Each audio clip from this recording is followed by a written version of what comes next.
maminaw kamo aron aduna kitay makutloan nga mga importante nga pagtulunan ning atong programa. Sa sulod sa ka oras, mga kaigalaan, mga kaigsuunan, managisgot-isgot kita ug mga kukabilgo mahitungod sa mga hisgutanang pang-espiritual dinhi lamang sa atong istasyon. Ayo ko mugbiya, open ang atong hotline alang sa inyong mga pangutana 227-1425 sa PLDT ug sa atong smart number Abdurrahman Kadiraw 0910-5927-541 0910-5927-541. O dili na nako dugayon akong ihatag sa atong mga lecturer, inshallah atong sugdan kang Nuh Caparinho. Medyo tatagalogin natin konti, kahit 20 piraso lang ang ating Tagalog.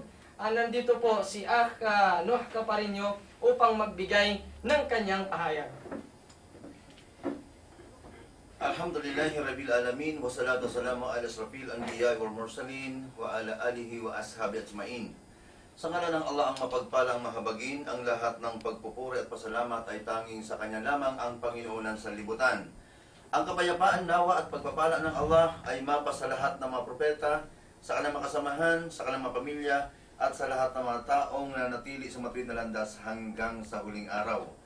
Sa mga kapatiran kong Muslim na inaabot po ng sound natin sa hapong ito, ang pagbati natin ng kapayapaan, Assalamualaikum warahmatullahi wabarakatuh. At sa atin naman pong mga taga-subaybay na sambayanang Pilipino, magandang hapon po sa inyong lahat. Sa muli po, nandito kami sa programang Al-Islam sa hapong ito at sa atin mga taga-subaybay, maligayang pakikinig. Ano po? Sa pagkakataon pong ito, bago ko magsimula sa aking paksa, nais ko pong magpakilala sa atin mga kababayan dahil hindi ho kami taga dito. Baka sabihin ninyo, bakit nagtatagalog yan? Baka taga Davao naman yan. Isa ho akong Masbatinyo, mga mahal na tagapakinig. 13 years pa lang na nakakaraan ang yakapin ko po ang Islam. Sa hapong ito, nais kong ihandog sa ating mga kababayan na Davawinyo ang paksang kasaysayan ng Islam sa ating bansa. Alam niyo po mga mahal na tagapakinig, ang Islam ho ay hindi bagong pananampalataya. Sa paniniwala ng mga Muslim, ito ang pananampalatayang ipinadala ng dakilang tagapaglikha sa mga propeta. Ngunit pag-usapan natin ang kasaysayan ng Islam sa ating bansa. Mga mahal na tagapakinig, kapag may isang hindi Muslim at nag-Muslim, ang tawag sa amin ay balik Islam. Bakit po balik Islam? Dahil isa sa dahilanan na kung ating susuriin o ating babalikan ang kasaysayan ng ating bansa, nauna po dito ang Islam kumpara sa Christianity. Ayon sa kasaysayan ng ating bansa, 1380 pa lamang dumating na dito ang isang Arabong misyonaryo na si Sharif Makdum. Dumaong siya sa parting Mindanao, kaya ang kauna-unahang simbahan na tayo dito sa ating bansa ay simbahan ng mga Muslim. Yung Sharif Makdum Mosque na matatagpuan sa Tubig Indangan, Simunol, Tawi-Tawi. Paglipas ng ilang panahon, dumating po sa atin ang 10 dato. Nang 10 datong ito, itinuro ito nung nasa elementary grade pa tayo. Dato Sumakwil, Dato Paduhinog, Dato Balinsula, Dato Sikatuna, at marami pang iba. Pagdating ng mga 10 datong ito na pinanamunuan ni Dato Puti, dahil siya po ang bihasa sa paglalakbay sa karagatan, dumaong sila sa parting Visayas, sa Iloilo. Nakabili sila ng lupa kay Marikudo, na si Marikudo ang pinuno ng mga Eta. At nagtayo naman sila ng pamayanan. Si Sharif Makdum sa Mindanao, ang 10 dato sa Visayas. Di nagtagal, ang 3 dato kasama si Dato Puti, tumungong norte. Dumaong sila sa Nasugbo, Batangas. Kaya po mga mahal na tagapakinig, huwag kayong magtaka ng mga Batangginyo, kapag nag-uusap-usap sila o nagsasalita, hindi nila maiwasang hindi mabanggit ang pangalan ng Diyos na kinikilala ng mga Muslim. Yung Alai. Yan po ang dahilan dahil tumagal po ang 3 dato sa Nasugbo, Batangas. Paiksiin po natin ang pagsasalaysay. Kailan po dumating ang Christianity sa ating bansa? Dumating po ang Christianity sa ating bansa, matagal na nakapagsimula dito ang Islam. Kung atin babalikan ang kanta ni Yoyoy Villame, sayang lang si Yoyoy Villame, patay na. namatay, hindi nyo man lang naunawaan ang kinanta niya. Kaya pasensya na kayo sa boses ko ngayon dahil ito ang Yoyoy Villame Part 2. Ayon sa kanta ni Yoyoy Villame, on March 16, 1521, when the Philippines discovered by Magellan, the people were baptized under the name of Christ, and that's the beginning of our Catholic life. Mga mahal na tagapakinig, maliwanag po sa tinuran ng kanta ni Villame na March 16, 1521 lamang nagsimula ang Christianity sa ating bansa. Kaya nga sa pagpapatuloy ng kanta, when Magellan landed in Mactan to Christianize them everyone, but Lapu-Lapu met him on the shore to tell Magellan to go back home. Maliwanag po mga mahal na taga-subaybay na pumunta itong Kastila doon sa Mactan, Cebu, si Magellan, para talagang gawing Kristyanismo ang mga tao doon dahil Muslim ang mga tao doon. Kaya nga lang nakasalubong niya sa dalampasigan si Dato' Lapu-Lapu, hinamon niya ito ng patayan, away, kung hindi siya magiging Kristyan. So hindi po pumayag si Dato' Lapu-Lapu na maging Kristyan, kaya lumaban siya. Kaya sa kanta ni Yoyoy Villame, when the battle began at noon, Bulos is first versus guns and cannon. When Magellan was hit on his knee, he fell down and cried and cried. Kaya maliwanag po mga mahal na tagapakinig na kung tatagain ni Dato' Lapu-Lapu si Magellan sa katawan, hindi niya ito matatablang dahil nakadamit ng bakal si Magellan. Kung tawagin niya nung panahon ay kutamaya. So may isip po si Dato' Lapu-Lapu, tinaga si Magellan sa tuhod, pagtumba niya sa kanya ito niliigan. Kaya alam natin lahat, lalong-lalo na ang sandatahang lakas ng Pilipinas, alam nila na ang pumatay sa isang Kastila na walang habas na pananakop sa ating bansa, ang pumatay ay si Dato' Lapu-Lapu. Kaya tingnan nyo sa ating mga taga-subaybay ngayon, kung sino ang may kamag-anak, tatay, kuya o tiyuhin na pulis, tingnan nyo yung tsapa nila o yung patchis nila sa uniforme. Makikita nyo doon ang kalasag ni Lapu-Lapu. Na-appreciate po nila ang gagitingan ng kapatid namin dahil siya ang humadlang sa walang habas na pananakop ng mga Kastila. Nung mapag-alaman ng hari ng Espanya na si Magellan ay namatay, June 3, 1571, pinadala ang puwersa ni Miguel Lopez de Legazpi dumaong sa Maynila.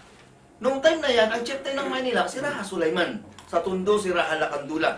Kaya mapapansin nyo sa Tondo, ang isang paaralan na nakapangalan sa kanya, Raha Lacandula Elementary School. Sa Maynila, nung mayor pa si Mayor Atienza, sinabi niya buhayin ang Maynila. Kaya muli niyang isinaayos ang Raha Sulaiman Park.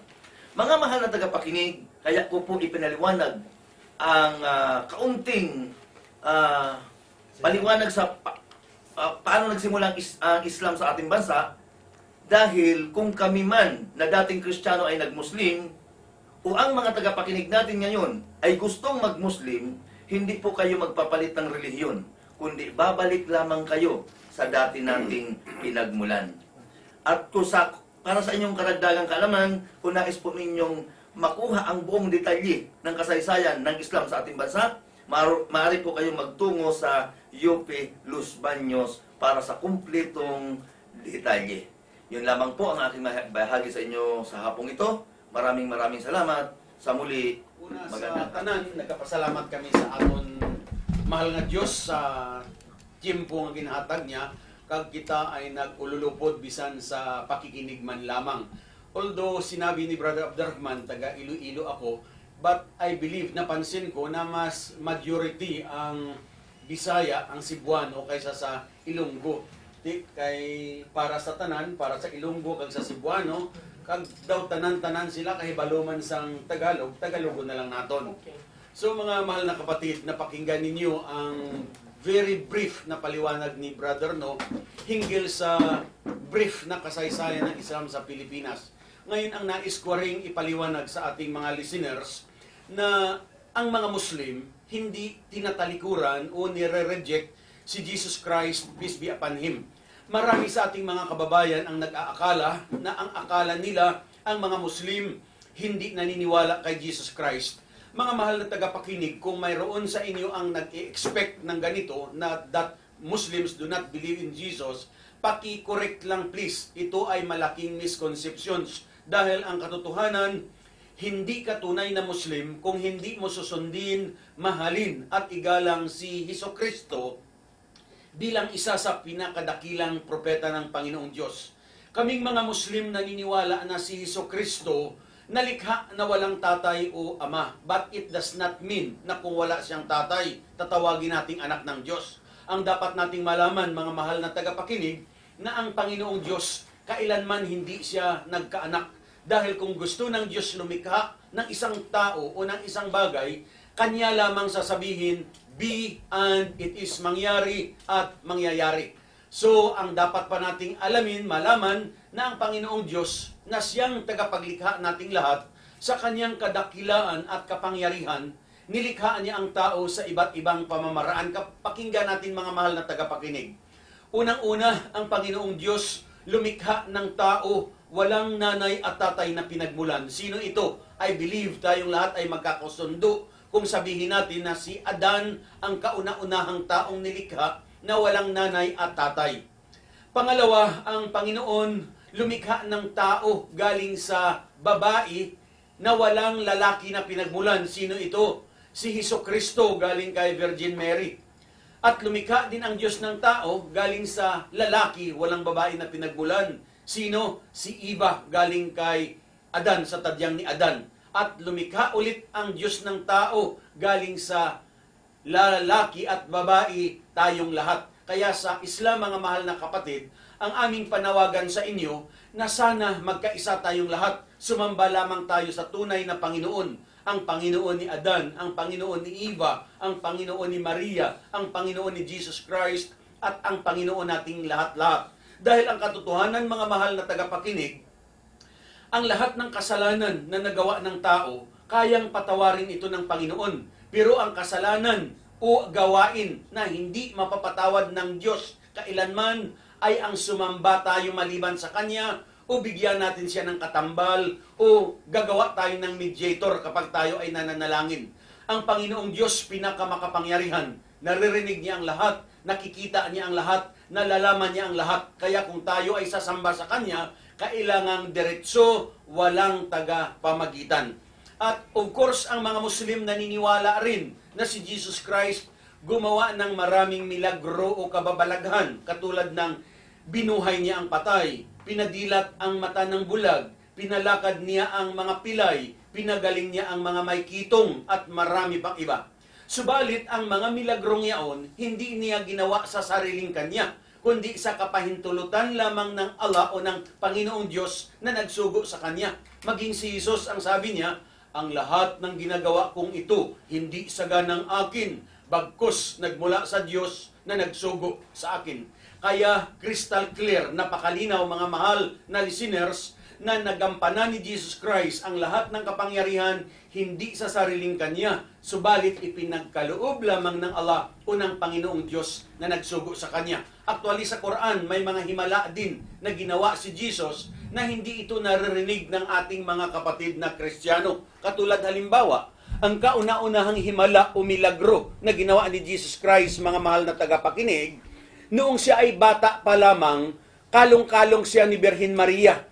At noong si Maria ay paligiran ng mga Hudyo, pinagbibintangan siya na isa siyang masamang babae sapagkat bakit nagkaanak na walang lalaking gumalaw sa kanya.